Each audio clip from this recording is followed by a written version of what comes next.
Olá, sou Francisco Leandro Campo Campos, mestrando em Linguística pelo Programa de Pós-Graduação em Linguística nesta universidade, a Universidade Federal do Espírito Santo, UFES. E neste vídeo pôster apresentarei os resultados da minha pesquisa em nível de iniciação científica que realizei no período de 2021 a 2022, cujo título é Argumentação em Pandemia, o papel das cláusulas hipotáticas de finalidade em tweet, pesquisa desenvolvida sob a orientação da professora doutora Amanda Riderich Machon. Inicialmente, buscamos analisar, sob as abordagens funcionalista e semiolinguística, as relações semântico-discursivo-pragmáticas da hipótese de realce, considerando que essas estruturas têm uma ligação com a organização do discurso, conforme Rodrigues 2017. Mais especificamente, focalizamos as estruturas hipotáticas que veiculam a relação de finalidade, cotejadas da rede social Twitter, considerando o aporte teórico dessa pesquisa, que apreende a linguagem como algo indissociável de seu contexto sócio-histórico, conforme Marchand 2017, e que, nesse viés, somos orientados a voltar nossa análise para os discursos que emanam das práticas linguísticas em situações reais de uso. Portanto, o corpo de análise é formado por 113 tweets, um gênero de discurso que se materializa no suporte virtual Twitter. Como objetivos dessa pesquisa, o objetivo geral é estudar o papel discursivo pragmático das cláusulas de finalidade na construção da argumentação do gênero tweet, veiculado pela plataforma de microblogagem Twitch.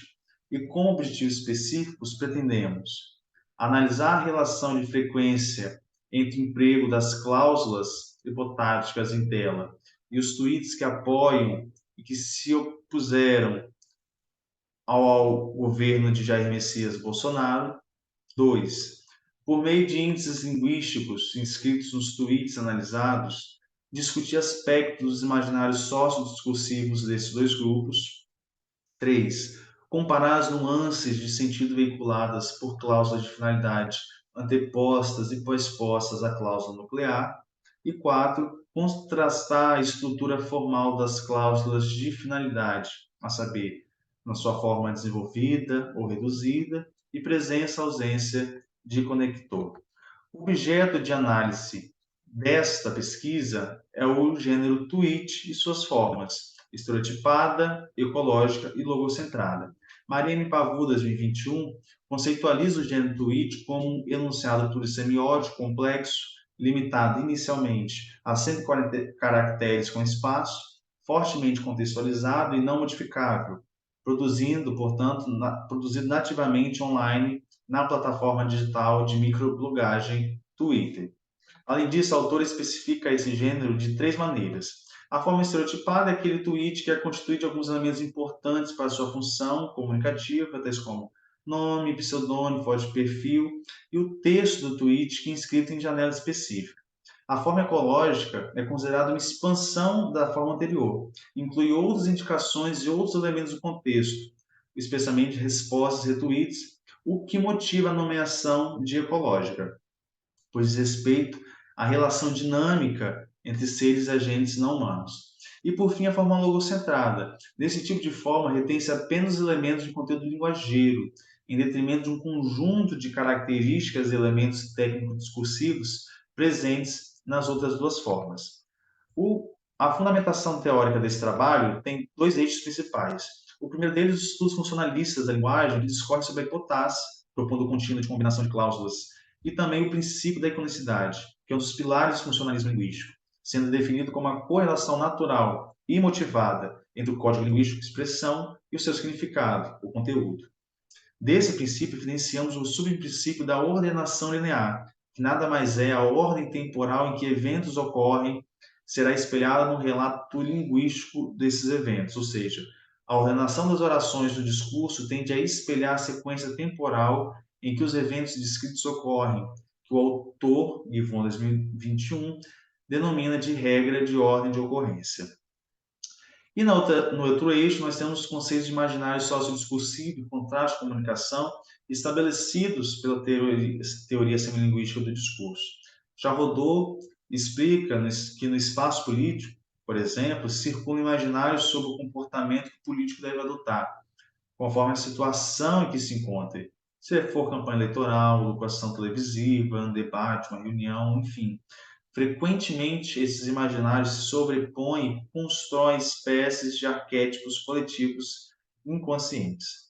A metodologia dessa pesquisa se deu em 3 etapas. Na primeira delas, houve a seleção dos perfis parlamentares, 10 da bancada governista e 10 da oposição, para mostrarmos uma objetividade e imparcialidade.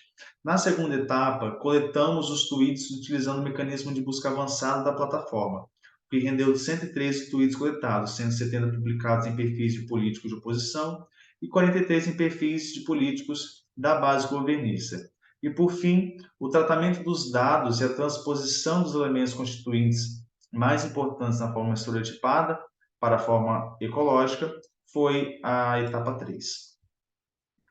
Numa breve análise, a ideia de futuridade veiculada pelas cláusulas de finalidade projeta ações que seriam realizadas num tempo posterior da anunciação. Dito de outra forma, essa projeção se relaciona com o discurso político da oposição, como no dado 1, tuitado pela deputada Gleice Hoffmann. Em direção oposta, o dado 2, tuitado pelo senador Ciro Nogueira, traz o discurso da base governista que refuta as condenações do governo federal no combate à pandemia. Para isso, o enunciador articula seu discurso colocando como meta das ações governamentais o salvamento da vida de pessoas internadas em hospitais.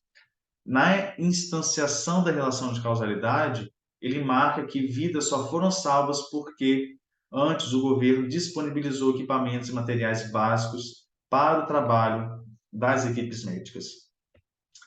Com alguns resultados, nós trouxemos 3 gráficos. No primeiro, nós observamos que majoritariamente, essas cláusulas de finalidade são pós-postas à cláusula nuclear, materializando, portanto, o princípio da iconicidade sob o princípio da ordenação linear.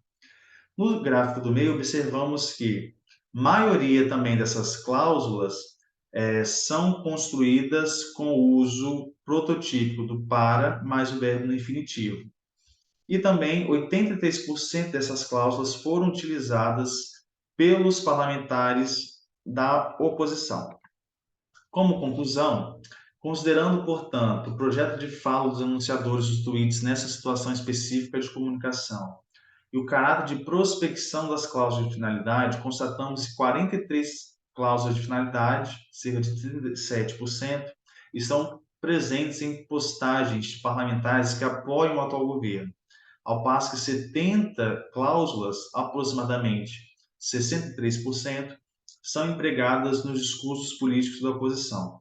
Tendo em vista que as estruturas de finalidade expressam uma nuance de futuridade e veiculam um discurso visado pelo iniciador, acreditamos que esses resultados estejam relacionados ao fato de os discursos de oposição no cenário político brasileiro apontarem prospectivamente para possíveis ações a serem realizadas se esse grupo retomar o poder.